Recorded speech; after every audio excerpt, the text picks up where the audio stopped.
Sahabat Pijar TV, terima kasih sudah klik video YouTube ini. Kiranya kebenaran firman yang saudara dapatkan menerangi kehidupan saudara. Untuk mudah menyaksikan video-video lainnya dan mendapatkan update dengan cepat, klik subscribe.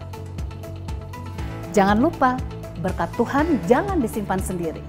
Klik tombol share di bawah dan bagikan video ini ke sebanyak-banyaknya orang yang saudara kenal.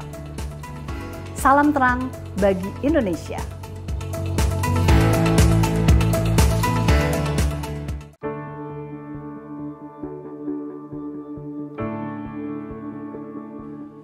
Selamat datang di webinar Dialog Teologi Sintas Iman bersama Dr. Bambang Nursena.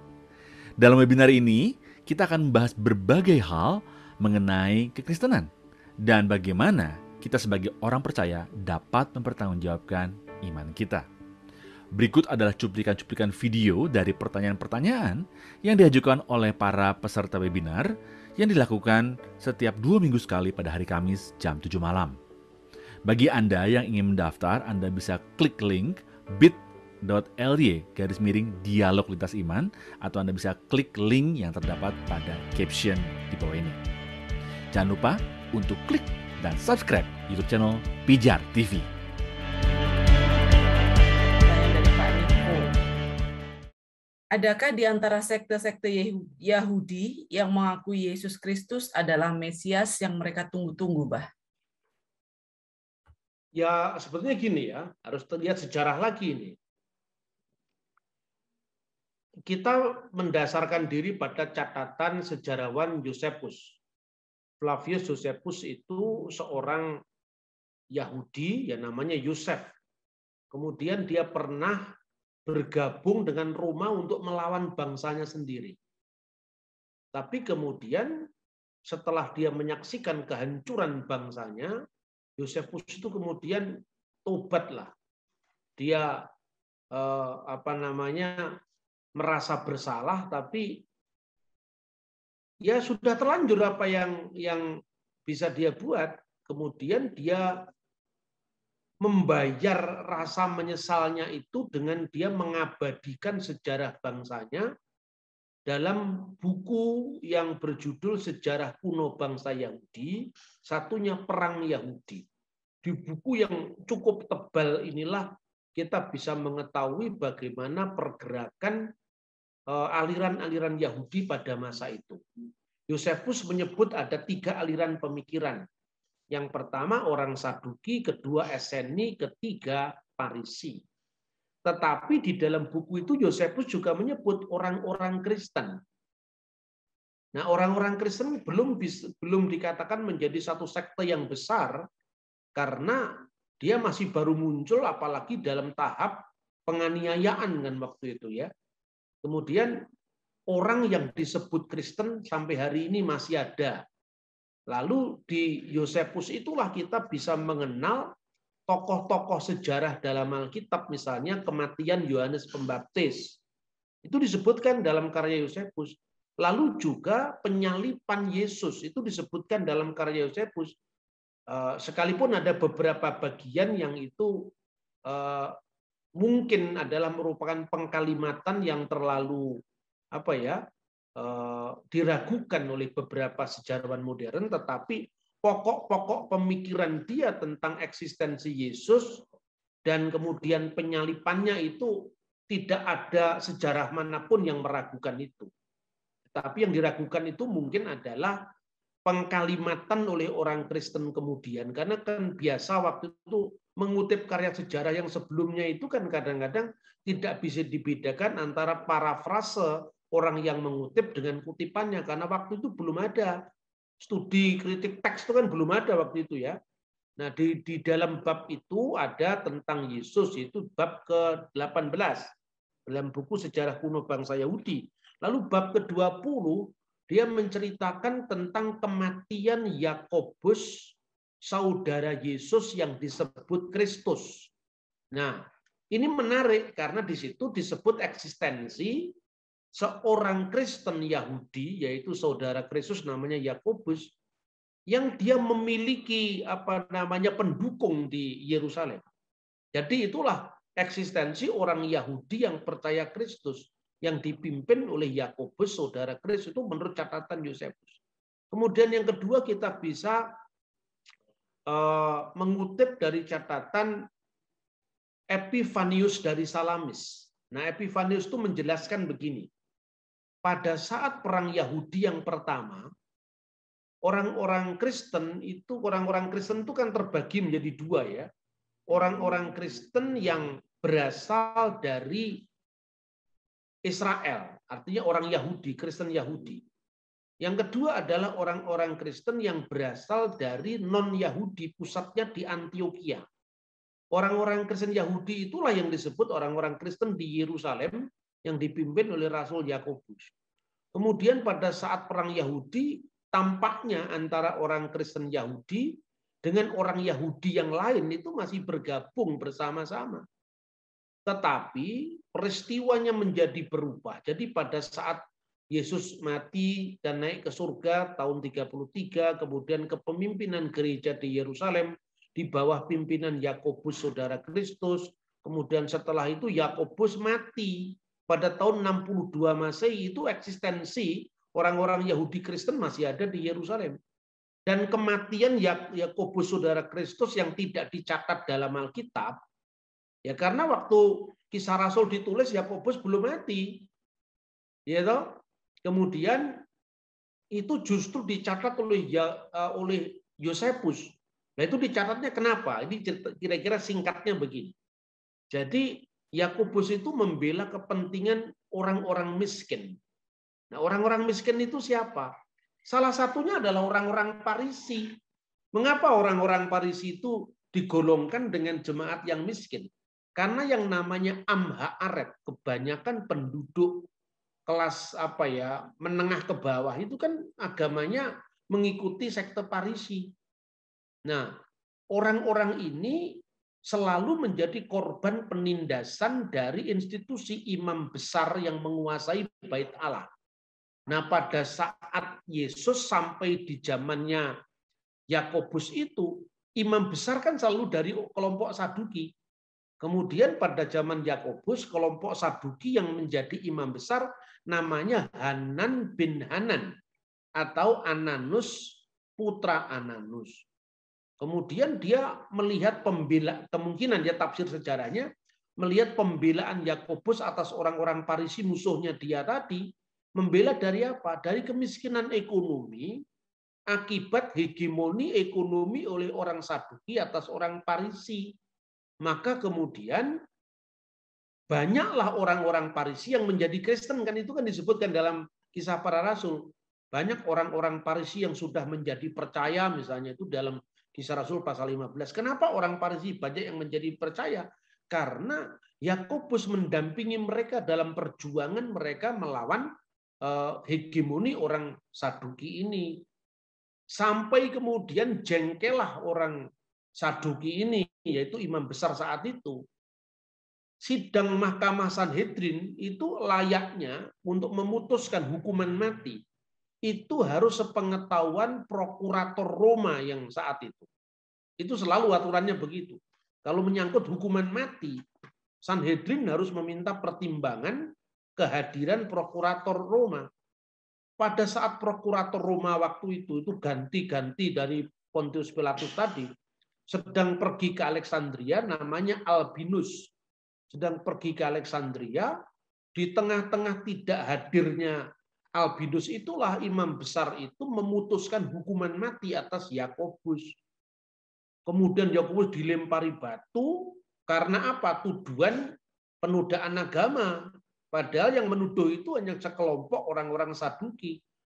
Justru anehnya orang-orang Yahudi yang hatinya terganggu oleh rasa keadilan itu membela Yakobus. Siapakah orang Yahudi yang berkeadilan itu? Ya pasti orang Farisi yang sudah menjadi percaya maupun yang belum percaya. Karena batas-batas antara keyakinan Yahudi saat itu ya cukup longgar juga. Artinya belum ada penulisan-penulisan buku semacam Talmud yang strict seperti sekarang. Tradisi lisan sudah ada, tapi beragam sekali. Kemudian ketika Albinus datang ke Yerusalem, barulah dia bertindak, imam besar itu dipecat. Lalu diganti orang lain yang juga bernama Yesus. Namanya Yesus anak Damnius atau Yesua ben Damnius. Karena ada Yesus anak Damnius, untuk membedakan dengan Yesus anak Damnius, maka Yosefus menggunakan kata Yesus yang disebut Kristus dalam bukunya. Ini buku sejarah, ini bukan kitab suci yang saya katakan. Nah, berarti ada orang-orang Yahudi yang menjadi percaya, menjadi Kristen.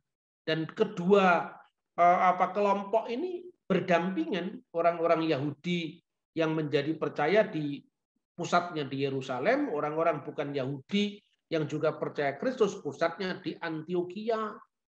Jadi sejak dulu ada orang Yahudi yang percaya sama Mesias. Kemudian perang Yahudi pertama usai, orang-orang Kristen Yahudi ini masih berbagi nasib bersama dengan bangsanya. Makanya mereka yang masih ibadah di sinagoga-sinagoga Yahudi. Makanya kalau kita membaca surat Yakobus pasal 2 ayat 2, rumah ibadah Kristen pun juga disebut sinagoge. Bahasa aslinya, kalau orang datang ke tempat kumpulanmu itu sinagoge imon dalam bahasa aslinya. Jadi rumah ibadahnya ya disebut sinagoge juga karena Kristennya Yahudi. Kemudian baru berubah ketika zamannya Simon Bar-Kokhba yang saya ceritakan tadi. Mengapa? Karena dengan menyebut Bar-Kokhba sebagai Mesias, iman Kristennya terganggu. Jadi orang-orang Kristen Yahudi ini kemudian tidak mau terlibat dalam perjuangan bangsanya, karena dia tidak mau mendukung Mesias selain Yesus. Dia hanya percaya ada satu Mesias, Bar-Kokhba bukan Mesias. Maka menurut Epifanius dari Salamis, orang-orang Kristen ini hijrah ke salah satu kota yang disebut Pela. Salah satu dari 10 kota yang disebut Dekapolis. Ya. Selain Pela itu adalah Gadara, Gerasa, kemudian Philadelphia yang sekarang disebut kota aman itu, lalu Pela. Nah, itu sampai tahun 135. Tahun 135 orang-orang Kristen Yahudi yang pindah ke Pela tadi, kemudian setelah pemberontakan Yahudi itu dihancurkan oleh jenderal Kaisar Hadrianus, maka orang-orang Yahudi yang Kristen tadi kembali ke Yerusalem. Tetapi orang-orang Yahudi yang bukan Kristen diusir dari tanah suci, termasuk orang-orang Yahudi yang percaya Kristus tadi. Jadi Yahudi apapun agamanya diusir dari Yerusalem. Pokoknya yang berbau Yahudi diusir, baik Yahudi Kristen maupun Yahudi bukan Kristen. Tetapi orang Kristen yang bukan Yahudi diizinkan tinggal di Yerusalem. Kenapa? Karena mereka dianggap bersih dari pemberontakan. Padahal sebetulnya orang Kristen bukan Yahudi tadi tidak ikut memberontak. Karena apa? Karena tidak cocok untuk memproklamirkan Bar-Kokhba sebagai Mesias. Sejak saat itu, orang Kristen bukan Yahudi maupun orang Kristen Yahudi tidak boleh tinggal di kota suci Yerusalem. Tamat riwayatnya. Makanya kalau Anda membaca tulisan-tulisan Romawi, Suetonius, dan sebagainya, belum bisa dibedakan Yahudi yang percaya Yesus dan Yahudi yang tidak percaya Yesus, belum bisa dibedakan. Tetapi orang bukan Yahudi yang percaya Yesus dengan mudah dibedakan karena kebudayaannya Yunani, kebudayaannya Latin. Itulah yang disebut orang-orang Kristen dari kalangan Gentile. Nah, kira-kira seperti itu. Nah, kemudian orang-orang Kristen yang Yahudi tadi ikut terusir bersama orang Yahudi yang lain. Itulah yang kira-kira diinjili oleh Rasul Petrus ketika pergi ke wilayah misalnya Ikonia dan seterusnya yang disebutkan dalam suratnya itu. Jadi penginjilannya berpola dua ya. Pertama, rasul untuk orang-orang yang bersunat seperti yang disebutkan dalam surat Galatia. Itu Yakobus. Yang jemaatnya orang-orang percaya dari kalangan Yahudi. Lalu yang kedua, yang pertama ini ada dua cabang lagi. orang-orang Yahudi yang berbahasa Yunani yang disebut dengan Hellenistoi, ya, yaitu orang-orang Yahudi yang berbahasa Yunani. Lalu yang kedua adalah orang-orang Ibrani, orang-orang Yahudi yang berbahasa Aram. Keduanya ini sama-sama disebut sebagai orang Yahudi.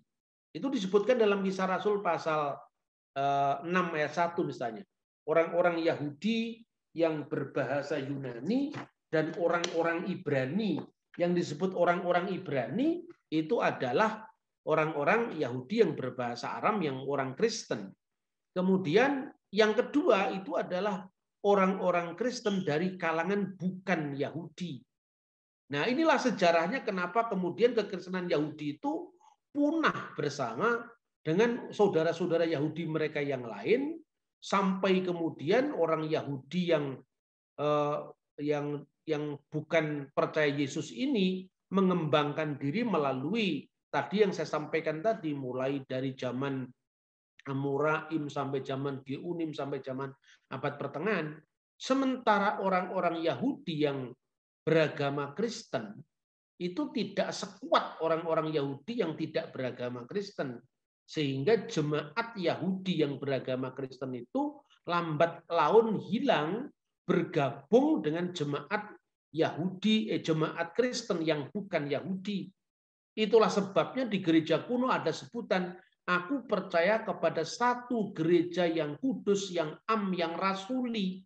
Yang disebut ini adalah mencakup jemaat Yahudi dan bukan Yahudi. Lalu muncullah 5 pemerintahan gereja, mulai dari Roma, Antioquia, Alexandria, Konstantinopel sampai zamannya konsili-konsili itu. Tetapi di zaman modern, ya, di zaman modern ada orang-orang Yahudi pendatang dari Polandia, orang Yahudi pendatang dari Rusia. Mereka adalah orang-orang Kristen Yahudi yang percaya Yesus, yang disebut Yahudi Mesianik. Jadi itu jumlahnya minoritas memang. Tapi ada yang disebut Yahudi Rabinik, itu Yahudi yang tidak percaya dengan Yesus sebagai Mesias. Ada orang Yahudi Mesianik, itu minoritas, ya, Yahudi yang percaya Yesus sebagai Mesias. Juga ada yang disebut dengan Hebrew Katolik. Orang-orang Yahudi yang percaya dengan Katolik, ya, dan mereka di bawah Paus Roma, yang di Yerusalem itu ada uskupnya, uskup orang-orang Hebrew Katolik. Itu sejarahnya kira-kira seperti itu. Karena apa? Sejak zaman Kaisar Hadrianus, Yerusalem benar-benar diubah jadi kota pagan. Nama Yerusalem dihapus, diganti dengan Alia Capitolina, dan juga nama Israel dihapus, diganti dengan Syria Palestina. Padahal Palestina itu musuh bebuyutannya Israel. Itulah yang sangat menyakitkan hati dalam hubungan antara orang-orang Kristen dan orang Yahudi di kemudian hari. Demikian yang bisa saya berikan komentar.